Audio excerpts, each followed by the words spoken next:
Alright everybody, and we are back today discussing the Philadelphia Eagles.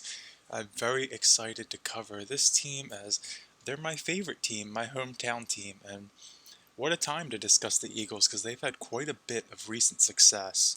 So, of course, in 2017, they win Super Bowl 52 in miraculous fashion over the New England Patriots, and since then, over 5 of the last 6 seasons, they have made the postseason, the only season they missed being in 2020. And then looking at just last year, they rebound to a 14-3 record, getting all the way back to the Super Bowl, of course, losing in Super Bowl 57 to the Kansas City Chiefs. So let's take a look at this 2022 Eagles team because this was certainly a very exciting team to watch on the field every Sunday. And they finished with a 14-3 record in head coach Nick Sirianni's second season on the sidelines. And looking down further at some of the more team ranking stats, this was absolutely a top 3 offense in the National Football League last year. Third in terms of points for, third in terms of yards gained, fourth fewest turnovers, third most first downs, third fewest interceptions, fourth yards per pass attempt, and then even on the ground, very impressive as well. Third most rushing attempts in the National Football League, fifth most rushing yards, and the most rushing touchdowns. And then looking at the defense, this very easily you can make the case is a top 5 unit as well. Eighth in terms of points allowed, but only second in terms of yards allowed, and allowed the fewest passing yards out of any team, fewest passing yards per attempt. So definitely a strong team against the pass. Now, looking at this 2022 schedule and what a run this was. So they start off 8-0 through the first 2 months of the season, winning in very impressive fashion in some of these games. Granted, week 1, they did get a bit of a scare against Detroit at Ford Field, but they did win a shootout 38-35, like we mentioned in the Detroit video. Sort of just kind of set the tone for Detroit's season very well. Detroit scores 35 points, but still found a way to lose. But week 2, coming home on a Monday night against the Minnesota Vikings, just absolutely curb stomped the Vikings. Week 3 against their old buddy Carson Wentz, put him in his place. Then week 4, Doug Peterson coming back to Philly, and he gives the Eagles a bit of a scare here as well in a rainy game, but Eagles come out triumphant. Week 5 against the Arizona Cardinals, Kyler Murray's still healthy at this point, and another nail-biter here. Dicker the kicker bails out the Eagles here while Jake Elliott is injured. Week 6 against the Dallas Cowboys, they face Cooper Rush on a Sunday night, and looked like Cooper Rush almost was able to rally Dallas to beat them here, but the Eagles do hold off here and go into their Week 7 bye week at 6-0. And then coming out of the bye week, they just absolutely rolled the Pittsburgh Steelers at home. This was really where it started to feel like the Eagles were really coming into their own. Then they go down to Houston on a Thursday night in a short week and take care of business there, but then they come back on a Monday night at home against the Washington Commanders and just lose in very, I wouldn't say discouraging fashion, just left a bad taste in their mouth. It was one of those games where Washington wasn't really having an exceptional game, but they were just doing all the little things right. They were just getting the first downs that they needed to, and really just sort of letting the Eagles bleed themselves out, which was not a great look for this team, but they recover from it, win another squeaker the following week against the Indianapolis Colts before defeating the Green Bay Packers when this was actually where we saw probably the most of Jordan Love so far in the National Football League, and he didn't look too bad in this one. But then we get the A.J. Brown revenge game at Lincoln Financial Field against the Tennessee Titans, and the Eagles put them in their place 35-10, and really things just start to take off from here.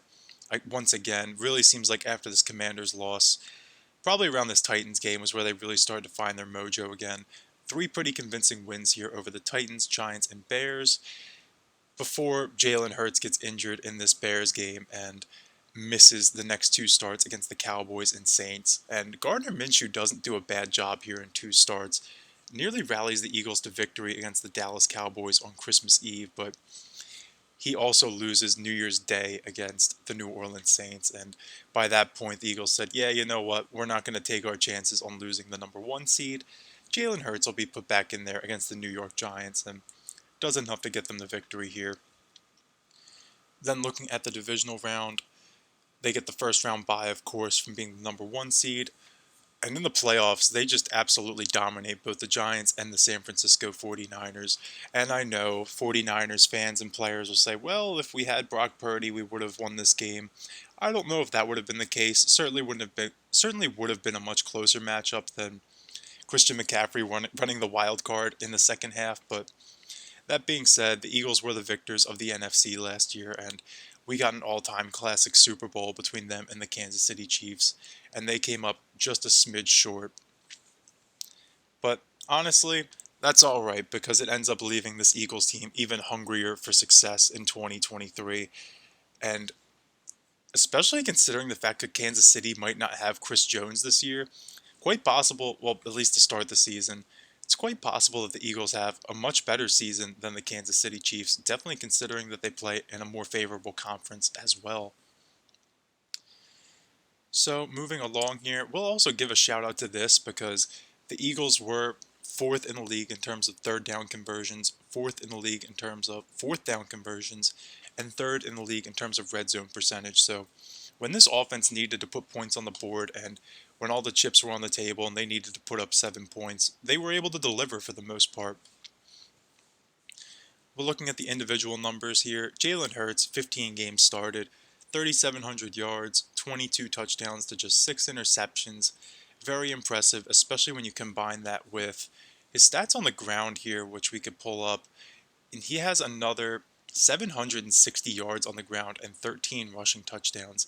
13 rushing touchdowns, so he actually led the team in rushing touchdowns last season. And keep in mind, they also have Miles Sanders, who ran for 1,200 yards and 11 rushing touchdowns. So when Jalen Hurts' final numbers are put together here, if you want to combine the passing and the rushing, he ends up with around 4,500 all-purpose yards and 35 touchdowns to 6 interceptions. Very impressive stuff. And talk about a sophomore leap. We're talking about, well, I suppose it was his third year, but we did mention in the Jets video how Zach Wilson had a sophomore slump, and in the New England video how Mac Jones had a sophomore slump. And Jalen Hurts' second year as a starter, he did anything but. He took a second-year leap and became one of the elite quarterbacks in the National Football League, where pretty much league-wide now he's mentioned alongside guys like Josh Allen and Joe Burrow, Lamar Jackson.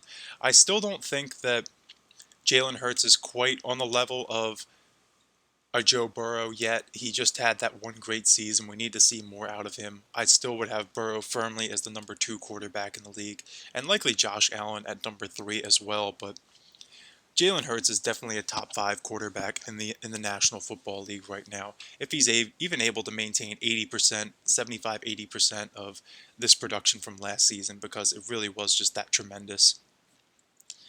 And looking at who he was throwing to here through the air, the dynamic duo of the newly acquired A.J. Brown and second-year man Devonta Smith, excuse me, both eclipsing 1,000 yards. A.J. Brown very nearly getting 1,500 yards, Devonta Smith very nearly getting 1,200 yards. So both of those guys very nearly combined for 2,700 yards through the air. Absolutely incredible stuff there. And then they still have Dallas Goedert with another 702 yards through the air. A.J. Brown with 11 touchdowns, Devonta Smith with 7, Dallas Goedert 3. Dallas Goedert did miss some time due to injury as well, but very impressive stuff from the Eagles receiving corps. Devonta Smith took a huge leap in his second year as well. No, I say as well, but Jalen Hurts, it was his second year as a starter. And then A.J. Brown, still a very young player as well at just age 25, continuing to show why he is one of the best receivers in the National Football League. And they very well may have 2 of them on their hands here with A.J. Brown and Devonta Smith. Then we can look over this defense, and this defense actually led the league in sacks last year. And looking at the individual numbers, it is very much reflected here. 4 players with 11 or more sacks, 5 with 7 or more. So this was a team that got to the quarterback, and Hassan Reddick leading the charge here with 16 sacks in all 17 games started. That's another thing too. Not many injuries on this Eagles unit last year. Did mention Jalen Hurts and Dallas Goedert missing a couple games on the offense, but really not too many players missing notable time who were key contributors at the very least. And then we have Brandon Graham defying father time with 11 sacks at age 34, Josh Sweat with another 11 sacks, and Javon Hargrave 11 sacks as well. Incredible stuff here. Then looking at the secondary, CJ Gardner-Johnson, who came over from the New Orleans Saints in the preseason via trade, he does miss some time due to injury, 5 games, but in 12 games he gets 6 interceptions. So every other game CJ Gardner-Johnson was in the lineup, he was catching a pass from the opposing quarterback. So definitely love to see that as an Eagles fan. Definitely something that puts the offense in a good position for success. But then they still also had Darius Slay and James Bradbury on the outside, locking up teams' number 1 and 2 receivers respectively. And these are definitely two of the better cornerbacks in the National Football League. Granted, Darius Slay is on the wrong side of 30 now, and James Bradbury is approaching 30 as well. But these were two players who really didn't matter what two receivers you could throw at this team. They would be able to lock them down. And then in the meantime, you still had Hassan Reddick, Josh Sweat, Brandon Graham, Javon Hargrave, Fletcher Cox, even Milton Williams, all getting to the quarterback. So very well-rounded unit as a whole. And when you are having that much success, though, you're bound to lose some players. So that being said, let's look at this 2023 Eagles offseason.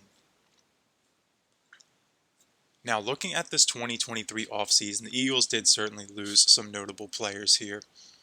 Of the more notable departures, we'll mention Javon Hargrave departing to the San Francisco 49ers, getting the big money deal, going to the team that the Eagles defeated in the NFC Championship game. Then also a pair of linebackers here, TJ Edwards going to the Chicago Bears, as we mentioned in that video, and Kaiser White following Jonathan Gannon to Arizona to join the Cardinals. So already we're seeing quite a hole being left on the defense, and that doesn't even include CJ Gardner-Johnson, who departs to the Detroit Lions.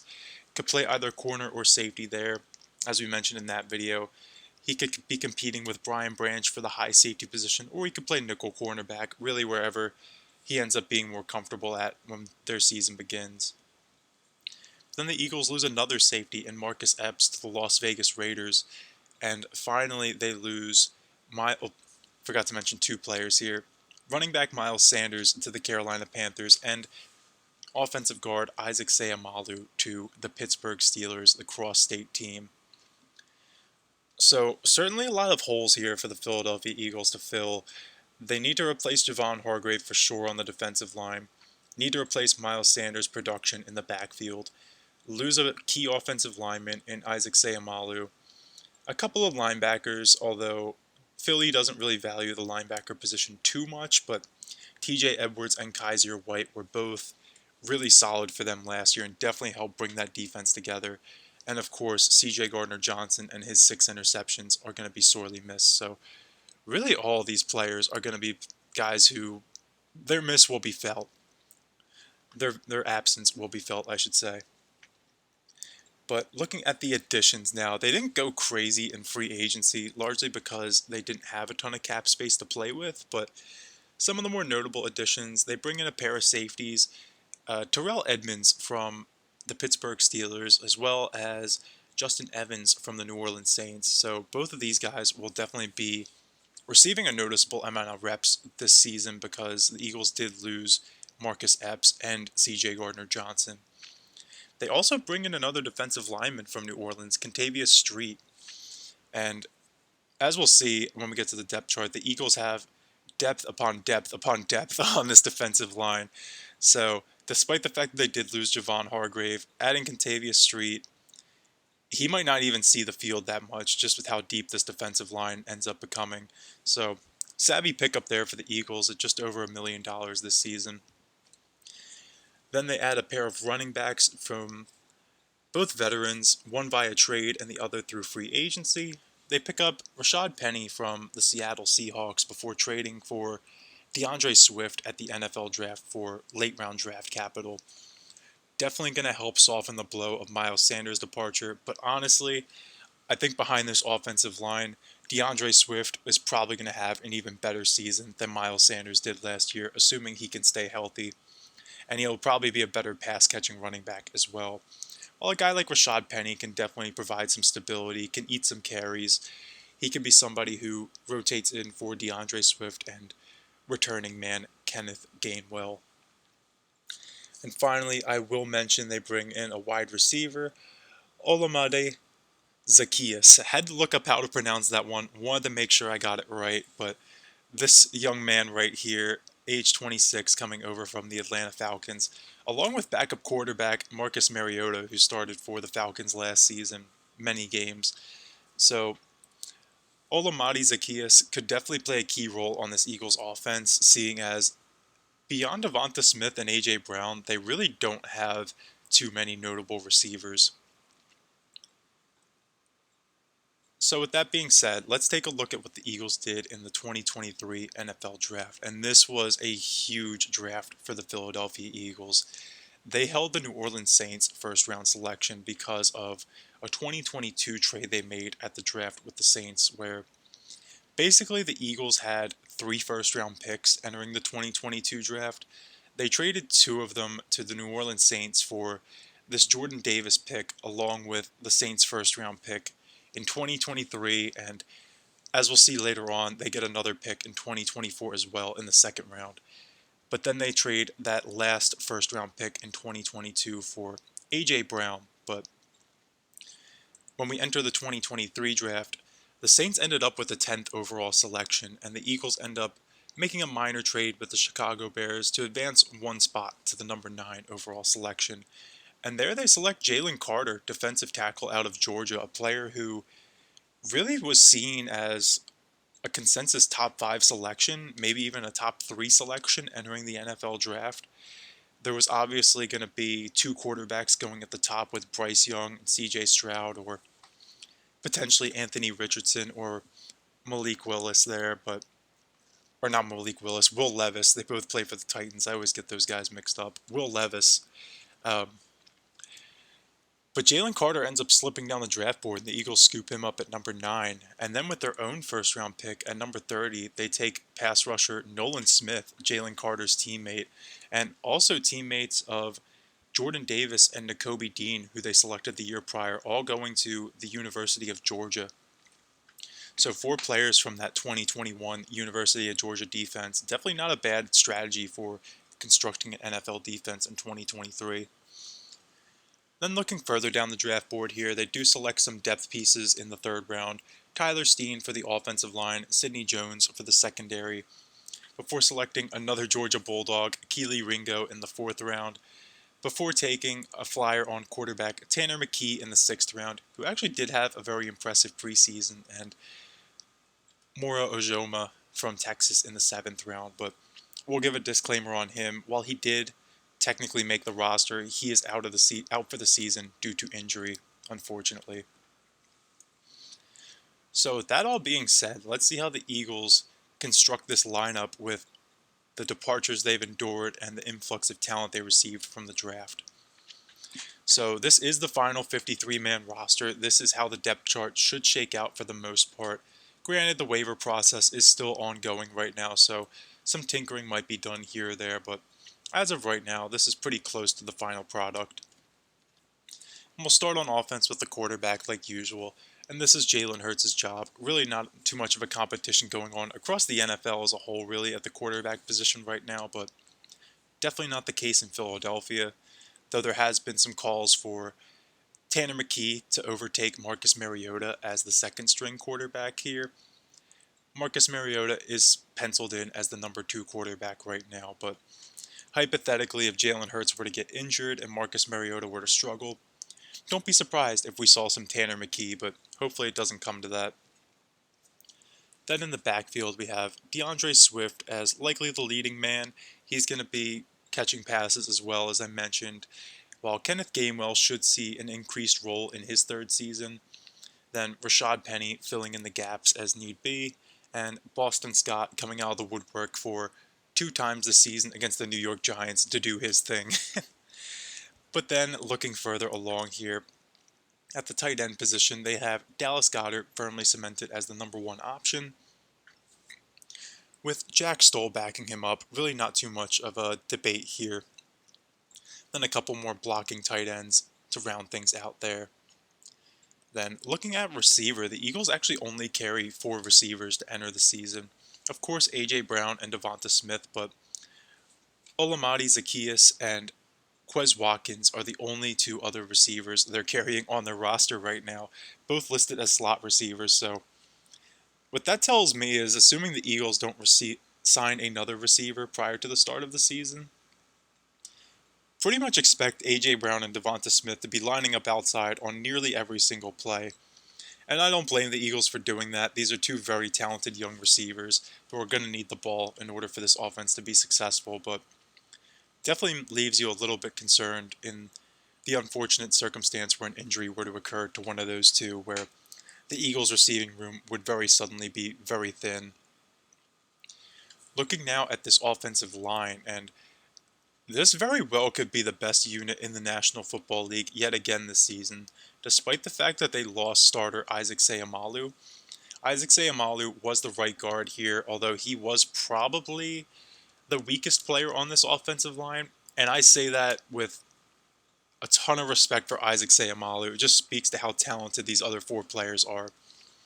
So we'll start with Lane Johnson at right tackle, probably the best offensive lineman out of this bunch, if I had to say, now entering his 11th season, and he really is just textbook definition of consistency on the offensive line. So love to see Lane Johnson returning here, and he should be a force at right tackle, much like Jason Kelce at center. I know he was debating retirement the last couple off seasons, but seems like he's really rejuvenated his NFL career. Not so much in terms of productivity, he's always been productive, but I think more so just in terms of desire. Definitely last season starting the podcast YouTube channel with his brother New Heights seems to really have reinvigorated his interest in being on the field and being in the locker room as an NFL player. And of course, an absolutely tremendous leader, much like Lane Johnson. Absolute definition of consistency, and don't even have a backup listed as of right now just because he is that dominant. Although both of these guards, Landon Dickerson and Cam Jurgens, were drafted with the idea of being a potential successor at the center position. But Jason Kelce stuck around, so these guys have since filled out the offensive line at guard. And I guess I don't really need to mention too much with these guys then, since I just covered them, but Landon Dickerson, taken in the 2nd round of 2021 out of Alabama. He's been an absolutely fantastic offensive lineman for the Eagles, making the Pro Bowl last year, as we mentioned. And Cam Jurgens, who was the reserve center last year, stepping into this right guard role this year. Though wouldn't be surprised if after the season Jason Kelce retires, Cam Jurgens slides over to center and potentially Tyler Steen fills in at this right guard position. So with that being said, I think this offense is going to be just as dangerous as ever, if not more dangerous than last season.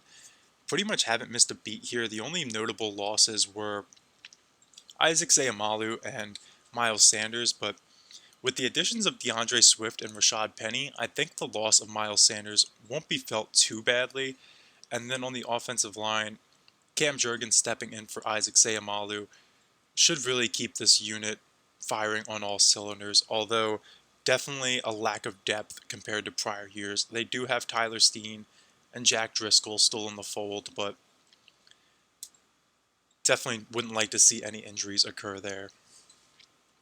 Now looking at the defense, and Philly's in a very unique situation where they very well could have the best offensive line in the National Football League, as well as the best defensive line in the National Football League. And I try not to be biased as an Eagles fan when I say that, because you do look at the talent that they brought in here on this defensive line. They have returning veterans Brandon Graham and Fletcher Cox, but then also second-year man Jordan Davis, the big-bodied nose tackle himself. Although the Eagles do run more of a 4-3, They could potentially run 5 down linemen here like this has listed with Jordan Davis in the middle and be absolutely fine just because of how much talent they have.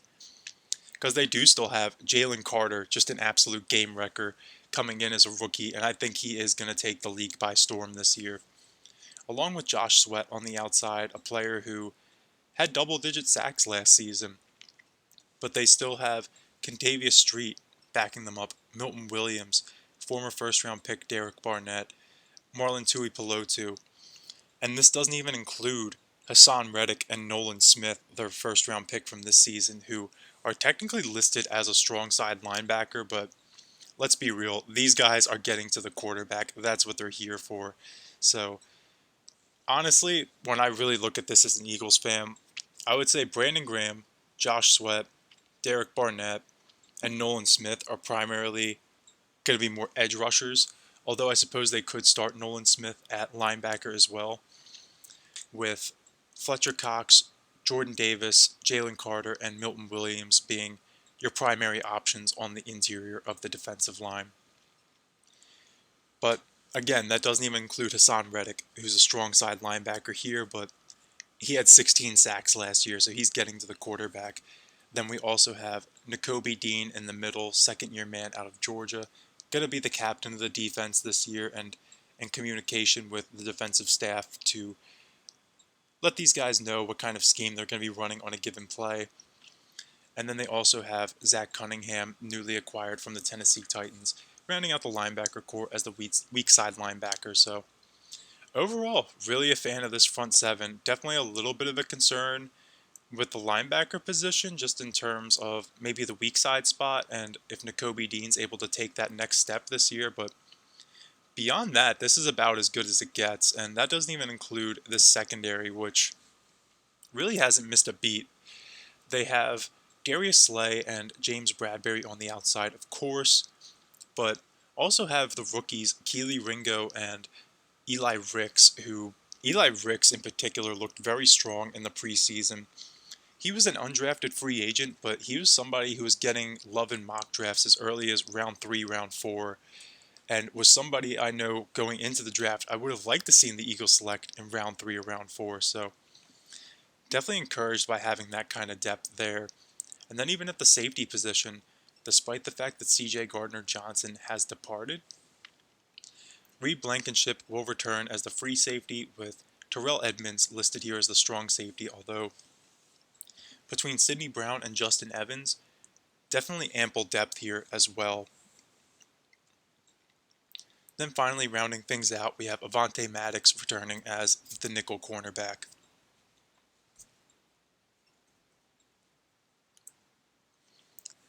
Alright, so then let's see how the Eagles can put all of this together with the 2023 schedule.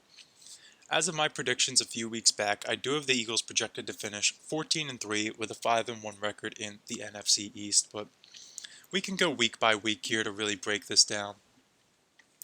So week 1, they go up against the New England Patriots, and while I am encouraged by New England's roster, I think the Eagles will just be too much for the Patriots. Just the quarterback position alone really sets these teams apart. I do like New England's talent for the remainder of their roster. Much like with the Eagles, I think these are two very well put together rosters, but the big difference is the quarterback position, absolutely. I think Mac Jones could be capable of a bounce back year this year, but he's not going to be on the level of Jalen Hurts. I feel pretty confident in saying that much. Then week 2, they come back home for their home opener against the Minnesota Vikings, and we saw this in the home opener last year on a Monday night. I think the Eagles just absolutely take care of the Vikings here. Then in week 3 against Baker Mayfield and the Bucs, I am higher on the Bucs than most people are, but that being said, the Eagles are better than Tampa Bay. They should win this one with relative ease. Week 4 against the Commanders at home. Washington did beat the Eagles at home last season, but I think the Eagles get their payback this time around with the victory. In week 5 against the Rams, this should be another gimme for the Eagles. Yes, the Rams have Matthew Stafford and Cooper Kupp, but as we saw in that video, really not too much doing besides those two guys, so honestly, Slay and Bradbury could take turns on Cooper Kupp, keep themselves rested, and they should be able to hold that Rams team pretty easily. Week 6 against the New York Jets. This could be a really fun matchup, but do give the slight edge to the Eagles. Although, if I had to say there's a spot where I really start to seriously contemplate handing them their first loss, it would be here. And the same could go for Week 7 against the Dolphins. At least here, this is a Sunday night game at home. I believe the Eagles will be wearing the Kelly Green jerseys for this game as well, so the link's going to be absolutely electric. The rematch of Jalen Hurts versus Tua Tagovailoa from their Alabama days. Definitely excited to watch this one, but if I had to go out on a limb right now, I'd give the edge to the Eagles. They do match up very well with Miami's offense, having two strong corners to counter Tyreek Hill and Jalen Waddle. Then in Week 8, the Eagles go down to FedEx Field to take on the Commanders yet again, and I do keep them rolling here, so yet another 8-0 start, much like last season, but much like last season, I have them losing their first matchup at home against a division rival, this time being to the Dallas Cowboys. And honestly, with the Eagles and Cowboys, I think you can pretty much mix and match these either way you want. They typically split their matchups, and I think the same will be the case this season. Although in this case, I do give the edge to the road teams, primarily because of the way the schedule shakes out. I mean, maybe the Eagles could win this one and just be 9-0 heading into the bye week, but Dallas is in the middle of a really tough stretch down here, as is the Eagles. Seems like a lot of these competitive teams are playing each other during the month of November, so I think all of these teams are probably going to be pretty tired in here. So coming out of the bye week, I actually have the Eagles losing 2 straight games, this time to the Kansas City Chiefs on a Monday night, the Super Bowl 57 rematch. And the Chiefs are also coming out of their bye, and as much as I might like Nick Sirianni coming out of the bye, if there's one guy who's better than it, it's Andy Reid. Pretty much unstoppable with 2 weeks of prep time, so I like the Kansas City Chiefs in this matchup. But then the Eagles come home for 2 straight games against very tough opponents, the Buffalo Bills and San Francisco 49ers. And this is really when we're going to see what this team is made of as we're flipping the calendar from November to December. But I like the Eagles in both of these matchups. Definitely a much hyped matchup going up against Josh Allen in coming into Lincoln Financial Field, and then the NFC rematch the following week. But the Eagles win these 2 games, they'll be in great shape. Then I have them defeating Dallas on the road on a Sunday night here in early December.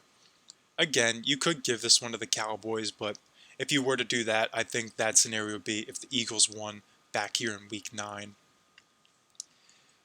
Then in Week 15, I do think this could be a bit of a trap game against the Seattle Seahawks, and I know I say a trap game when I have Seattle going 12-5, but say that in the sense that I think the Eagles are really going to be dialed in for pretty much since you could go all the way back to Week 6 here, really. All these matchups, like against the Jets, the Dolphins, the Cowboys, the Chiefs, the Bills, the 49ers, Cowboys again, they're going to be exhausted, and especially if they are winning a lot of these games, they're going to be due for just a wacky, weird one in there somewhere. And I figured probably what good a spot as any is back-to-back road games here, going from Dallas, Texas to Seattle, Washington, going up against the 12th man. I don't love that environment for the Eagles, and I think if you had to pick a game in here somewhere where they're going to lose, it's probably this one. So then finally, to round out the season, they get the Giants 2 out of 3 times here with the Arizona Cardinals in between. Those should be 3 pretty straightforward wins. Maybe they lose to the Giants in the final week if it's kind of a meaningless game, but they should be able to win all 3 of these if they so choose. So with that being said, we can look at the playoffs here, and the Eagles would have the first round bye under these circumstances. So, of course, this resets every time. So, fill this in real quick. But basically, in the divisional round, the Eagles would be matched up against the Seattle Seahawks by my projections, which would be a rematch of that December matchup. Although the caveat is this time it would be at Lincoln Financial Field. I think that's going to be the difference between a Seattle victory in December, where the Eagles are coming off of a road game at Dallas, coming off of a very difficult stretch of their schedule. versus this time around where the Seahawks are coming off of a hard-fought wild card matchup, hypothetically, of course, against the Detroit Lions, while the Eagles are sitting comfy at home for a week getting ready for their matchup, and potentially even 2 weeks if they end up in a position where they could rest their starters in Week 18. But then moving along from here, we would get an Eagles-Cowboys NFC Championship game, and if you recall back to my season predictions, I do think the Eagles will triumph in that matchup. Difference will definitely be the Eagles playing at home. I don't really think either of these teams are going to win one matchup 3 straight times one way or the other.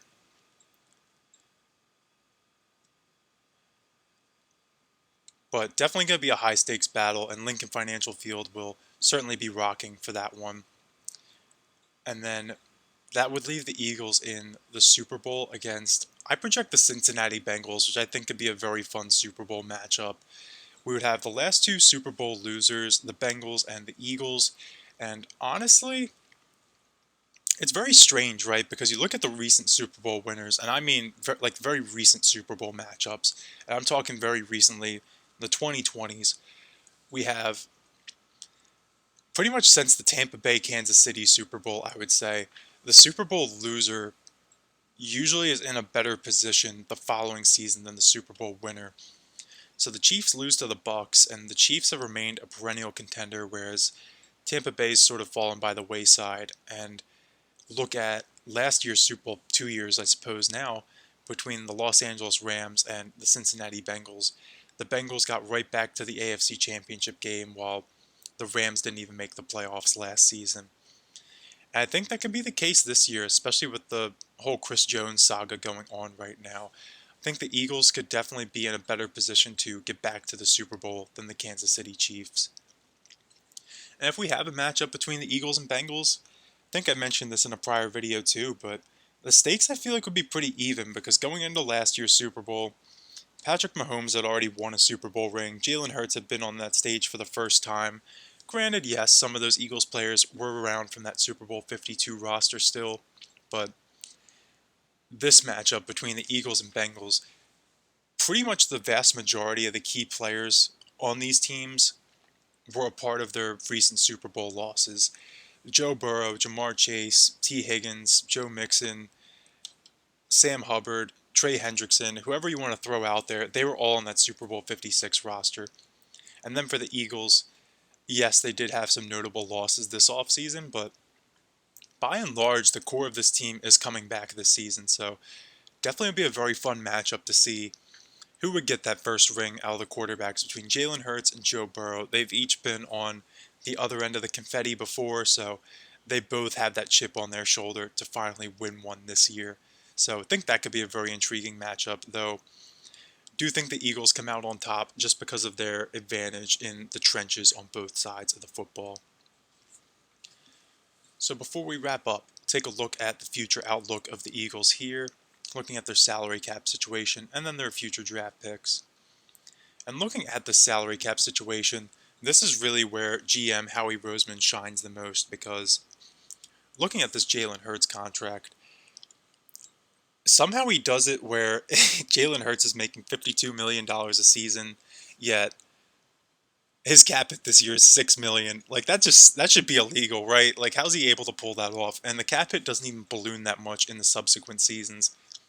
It goes to 13 million, then 21, 31, and 45 million. So yeah, you do the math. Who would you rather have? Jalen Hurts at a $6 million cap hit or Daniel Jones at a $40 million cap hit? Just curious on the straw poll for that one.